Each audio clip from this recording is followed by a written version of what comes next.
Comme promis, je partage avec vous la tarte cheesecake aux noix de pécan. On commence par mixer des petits beurres. On va y ajouter du beurre fondu. On mélange bien nos ingrédients, c'est ce qui va nous servir de base pour la tarte et on va les tasser dans un moule de 20 cm. On met de côté et dans une poêle, je vais mettre du sucre cassonade, du sirop d'érable, du beurre. Je mélange bien et je laisse fondre le beurre et j'ajoute 3 œufs battus. Sur feu moyen, on ne s'arrête pas de mélanger et on ajoute 190 g de noix de pécan.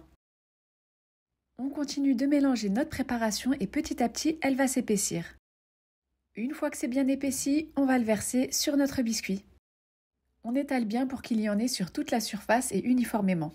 On met de côté et on passe à notre appareil à cheesecake. Je vais mélanger du fromage frais, de la crème liquide, 3 œufs, du sucre, de la vanille liquide. On mélange bien, on verse la préparation dans le moule et on met au four 45 minutes à 180 degrés. On passe à la préparation du caramel. Dans une poêle, je vais mettre du sucre que je vais laisser caraméliser. J'y ajoute du beurre, attention aux projections. Je mets une demi-cuillère à café de cannelle. J'ajoute petit à petit de la crème liquide que j'ai mis à chauffer au préalable pour éviter le choc thermique. J'ajoute mes noix de pécan, je mélange bien.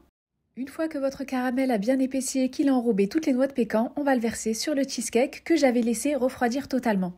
J'espère que ça vous a plu, je vous mets quand même quelques explications en description et on se retrouve très vite pour une nouvelle recette.